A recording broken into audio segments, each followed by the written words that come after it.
sigue sin electricidad. Para tener una idea de lo sucedido, basten algunas cifras. Tan solo en Madrid, el apagón dejó varadas a 150.000 personas en 226 trenes, de los cuales 41 quedaron atrapados en los túneles.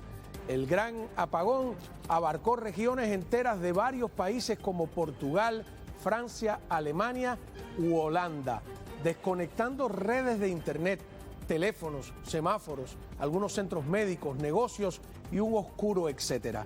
Pero más asombroso que la oscuridad ha sido el desconcierto no solo de la población, sino también de las autoridades, quienes hasta ahora no parecen tener una explicación clara del origen de este hecho. Y durante horas sencillamente callaron o hablaron incoherencias como que se debía a un extraño fenómeno atmosférico, etcétera. La pregunta sigue flotando en el enrarecido aire, lo que ha originado un montón de teorías, desde un ciberataque ruso hasta explicaciones esotéricas o paranormales.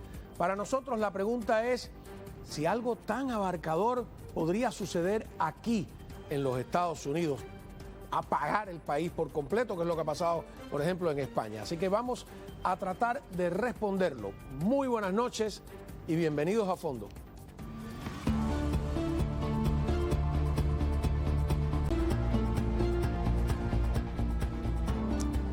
Habla con nosotros Carlos Heredero, divulgador científico. Muchísimas gracias por estar nuevamente con nosotros en la mesa. A ver, hablemos en términos generales del desconcierto, ¿no? ¿Tú pensabas que algo así podía pasar, ya no solo por los distintos países en que ha ocurrido de manera regional, sino España apagada por completo, que todavía hasta ahora el 30% del país sigue sin electricidad, más o menos? Bueno, te voy a decir, yo estoy esperando algo peor. ¿Sí? Como astrónomo, como aficionado a la astronomía, en el tema de la astronomía. Eso te voy a explicar después. Pero realmente me sorprendió que en un país desarrollado como, bueno, no solo España, o sea, el centro de Europa, que ahora además de tener la guerra que no se esperaba nunca que volviera a suceder, pues caen en este problema. Esto es algo que le puede suceder a cualquiera. O sea, hay incidentes que pueden ocurrir aquí en Estados Unidos. Aquí en el año 90, en el 2008 ocurrió aquí en Miami un apagón, no sé si lo recuerdas, un sábado. Recuerdo el famoso de Nueva York, pero mira esa imagen que tenemos, está en otro monitor, yo creí que esa estaba en el aire, donde se ve la foto del satélite de España.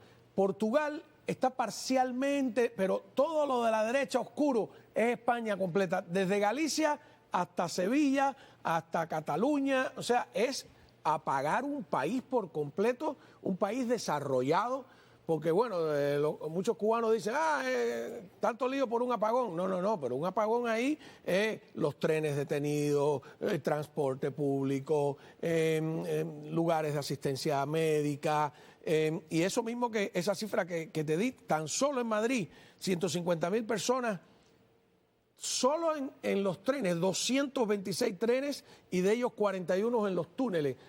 Es una cosa tremenda. Gente que se quedó parada en medio de los campos, porque está en metro, está Renfe, que son los trenes de cercanía, ¿no?, que van, y está el AVE.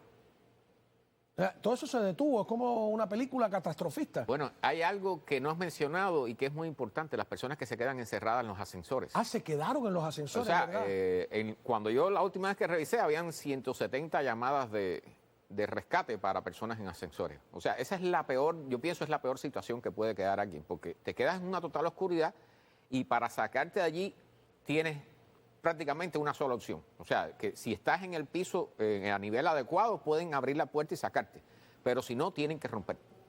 Y si tienen que romper, ya tú sabes, después tienen que reparar el ascensor y toda una serie de problemas que se van complicando en la medida que va. ¿Sabes que yo me quedé atrapado en un ascensor en Ciudad de México con un pequeño terremoto, pero duró segundos?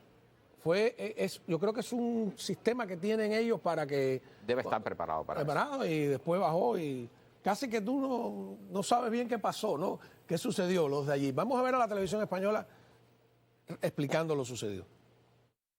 este apagón se produjo por una desconexión con el sistema de interconexión europeo por Francia y eso habría provocado un desequilibrio en toda la red. Ya esta mañana la compañía eléctrica, el corazón que suministra la electricidad en España, hablaba de que se había producido una oscilación muy fuerte en el sistema de la red eléctrica. ¿Qué han hecho? Pues activar de inmediato todo el sistema de reposición energético, aprovechar las fuentes hidráulicas y térmicas para intentar subsanar todo lo que no llegaba desde el sistema eléctrico. Se están investigando las causas, piden no especular desde primera hora de la mañana y hablan de un incidente excepcional. Recordemos que se ha producido a las 12:30 esa cota cero, ese cero energético que ha provocado todo el fallo energético en el país.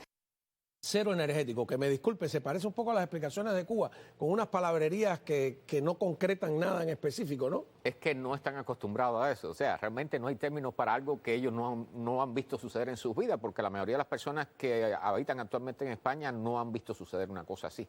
Entonces, no sé si viste también el problema de Puerto Rico, que hubo un evento similar, un apagón enorme, pero Puerto Rico tiene problemas con los generadores, con el ciclón que tuvo y todo eso. Cuba tiene los problemas que todos sabemos, que el sistema está realmente obsoleto, totalmente desbaratado, y es normal que eso suceda. O sea, de hecho van a comenzar a suceder cada vez más seguido. Es normal, totalmente normal. Pero en un país Santo desarrollado... Domingo también tiene apagones. Me dijeron que Sudáfrica... Sudáfrica, hay países, por ejemplo, Ecuador ha tenido problemas serios porque ha habido una sequía enorme y entonces casi toda su generación es a partir de hidroeléctrica. Pero fíjate, hay explicaciones como si está en manos del gobierno, si son países pequeños, si son países... Yo viví en Panamá, nunca se fue la luz en Panamá, jamás. Yo no recuerdo un solo día que se haya ido la luz. O sea, que tiene que ver probable con... Pero aquí las explicaciones, primero hablaron de un fenómeno inusual atmosférico. Puede haber un fenómeno, ¿qué fenómeno inusual atmosférico puede crear, como dijeron ellos, ese desbalance en las redes? O sea, son todas palabras muy extrañas, ¿no? Es que generalmente lo que se busca es algo que sea totalmente anormal, totalmente anómalo para la zona. Ajá. O sea, están hablando, en ese caso se habló, que fue lo primero la primera explicación que yo encontré, un evento meteorológico extremo.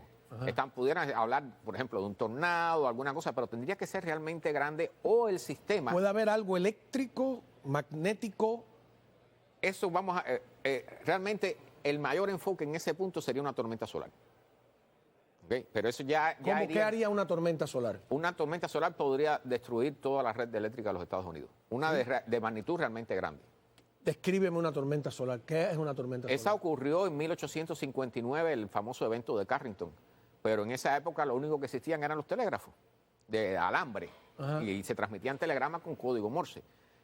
La tormenta solar que ocurrió fue tan potente, que es la más potente que hemos registrado en toda la historia de la humanidad. Fue tan potente que el papel del telégrafo se incendiaron. Los papeles del telégrafo se incendiaron. Hubo personas que se electrocutaron con los cables. Y eso es solamente por la inducción que genera la tormenta solar, la inducción eléctrica que genera. Una tormenta solar es eso que vemos a veces que sale así como si fuera una llama enorme del sol. Hay varios tipos. La que más nos interesa en este caso sería lo que se llama una eyección de masa coronal. ¿Eyección? De masa coronal. Es un pedazo del sol que sale en dirección en cualquier dirección y puede estar dirigida. ¿Un pedazo sólido? No, es gas, plasma. Realmente es un gas extremadamente caliente, pero que trae carga eléctrica. Entonces, cuando choca con la magnetósfera terrestre, con el campo magnético terrestre, se generan corrientes que a su vez, o sea, se generan campos magnéticos que a su vez generan corrientes en las líneas de alta tensión, generalmente. Y ahí sí tenemos problemas. En el 93, en el año 1993, 13 de marzo de 1993, hubo un apagón en Quebec. Estuvieron apagados 9 horas por un evento de este tipo, una tormenta solar que dañó un transformador importante. Y entonces ese evento nos avisó de que realmente nosotros estamos bajo una espada de Damocles constantemente con la actividad solar. Ahora estamos en un máximo. ¿Ah, sí? O sea, ahora estamos en un máximo de actividad solar y se espera que en algún momento, o sea, algunos dicen que hay un 1% de posibilidades que se repita el evento de Carrington, otros dicen que un 25%, pero eso es algo que hay que esperar. O sea, en algún momento va a suceder en el futuro. Y mientras más avance la tecnología, más sensible es a este tipo de altos voltajes que generados Y por... más dependientes somos de esa tecnología. Más dependientes somos de todo. O sea, aquí en España, los que tengan familiares, yo tengo un amigo allá y dicen, no puedo hacer absolutamente nada. O sea, si tú te quedas sin electricidad en la sociedad moderna, no tienes absolutamente nada. Te voy a poner un ejemplo.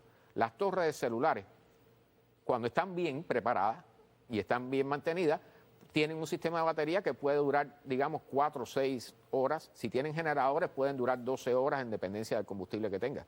Pero una vez que eso se agote, te quedas sin la torre de celular, sin las antenas. Por lo tanto, el celular como tal, aunque tú lo tengas cargado, no tiene conexión a ninguna torre, tú no tienes conexión. No puedes hacer llamadas, no puedes recibir datos, no puedes navegar a Internet.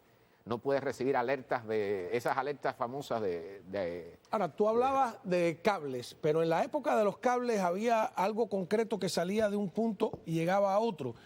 Ahora cada vez tenemos redes inalámbricas y esas redes inalámbricas cuyas señales están en el aire, ¿cuán sensibles son a efectos atmosféricos o espaciales? Hay 2 puntos allí. O sea, uno es que la parte más importante de una tormenta solar, por ejemplo, es que afecta las líneas de alta tensión, los tendidos de alambre que nosotros conocemos normal.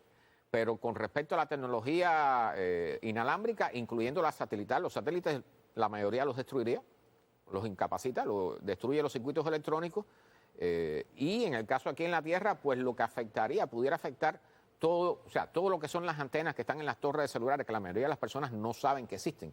O sea, cuando yo voy manejando por el Turpay, yo siempre voy mirando y yo veo las torres, porque están visibles, están en todas partes. Pero las personas normalmente usan el celular y no saben que depende de una torre que está quizás a 100, 200, 300 metros de distancia. ¿Sí? Entonces, esas torres tienen antenas que están conectadas por cables a los transmisores. Y allí es donde se generan las corrientes que pueden dañar los equipos y eso sí hay que cambiarlo. Pero las líneas inalámbricas, las que están en el aire, que dice que nos atravesan, esas no son susceptibles. No, lo que es susceptible es el equipamiento. ¿Ah, sí? Toda la electrónica que nosotros usamos, para ahorrar energía, por ejemplo, se usan transistores que usan un voltaje cada vez menor. Por eso los teléfonos ahora se cargan con 5 voltios, no con 12. Y ya los procesadores de computadora usan 3 voltios. Mientras menos voltaje, menos calor disipan, menos energía se pierde y más rápido pueden trabajar. Entonces, esas ventajas son desventajas a la hora de enfrentar un campo electromagnético. Por ejemplo, si hay una explosión nuclear, es un evento que destruiría prácticamente. De hecho, hay una bomba que le llaman la bomba del arco iris, que lo que se hace es explotar una bomba atómica, una bomba nuclear, a unos 500 kilómetros de altura. Esas pruebas se hicieron también. Bueno, ¿qué pasa si se explota en una bomba nuclear, no en un país concreto, sino en el espacio? Y luego, entre tantas teorías, los extraterrestres. Vamos a hablar de ellos. No, yo lo he leído también, no sabemos. Putin, China. Ya volvemos. Continuamos pues aquí conversando con Carlos Heredero, divulgador científico. Y vamos a ver el momento en que regresa la luz en un lugar de España y la gente aplaude, ¿no? Eso nos es común, conocemos esa imagen.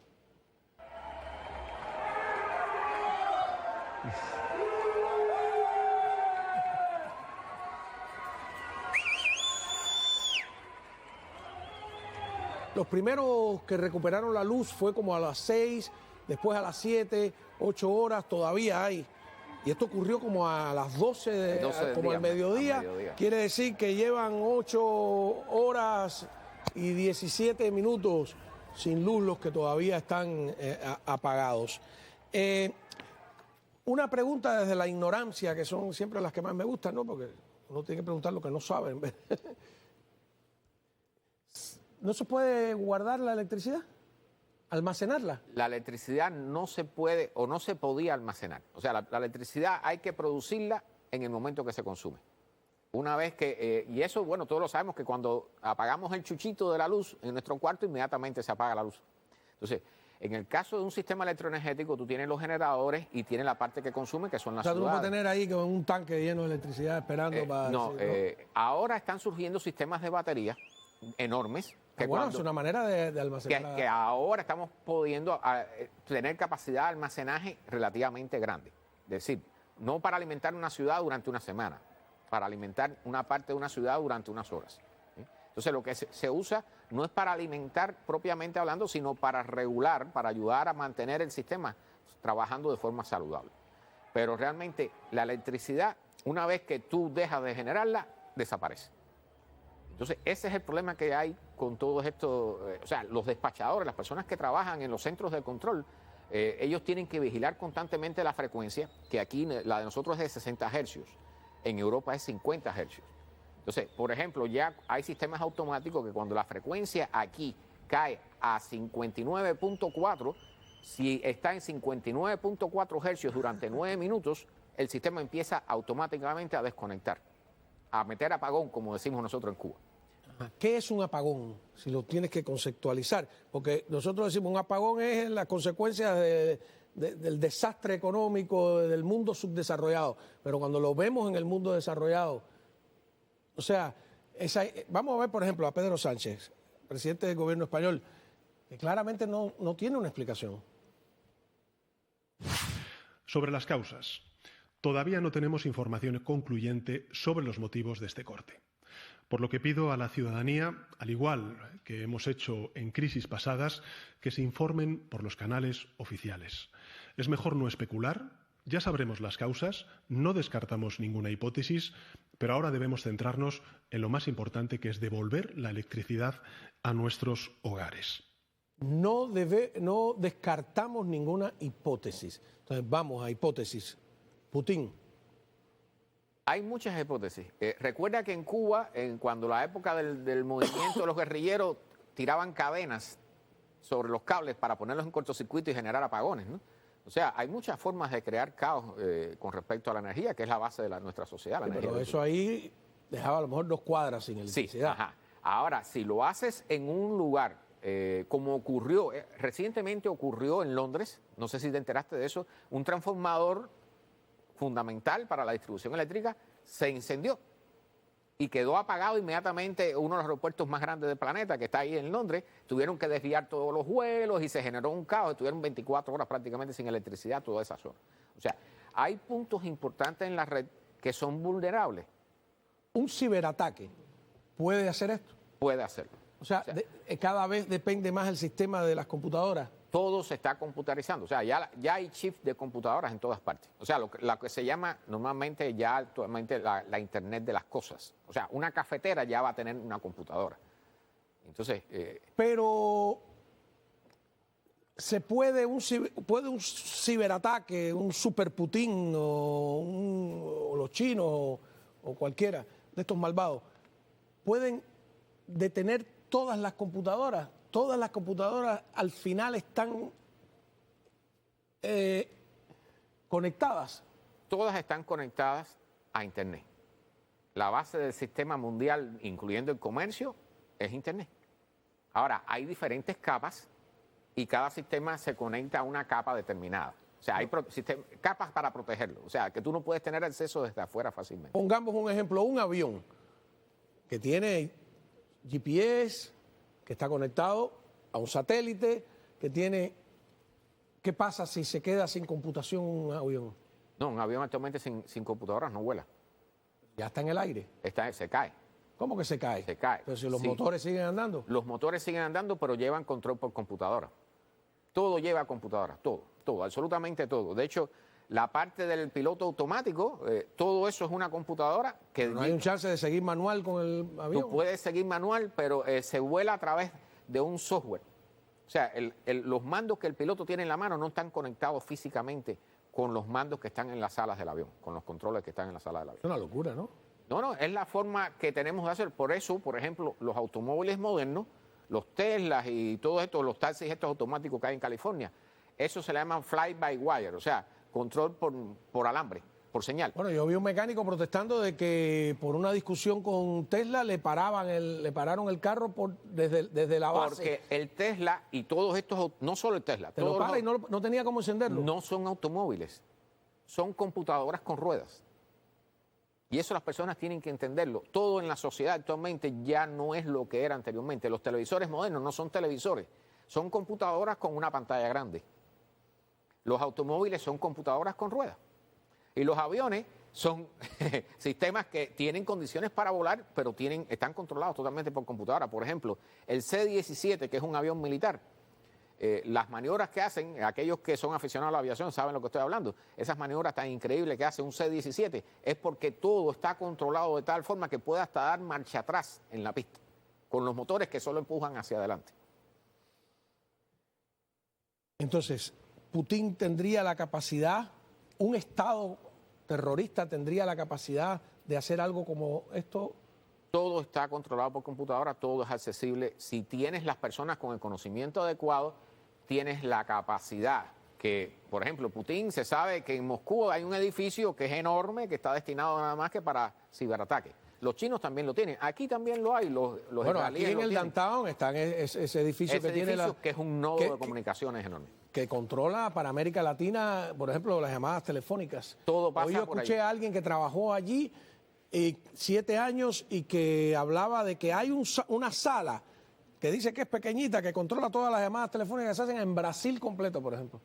Es una cosa tremenda. ¿Extraterrestre? Te voy a decir que no.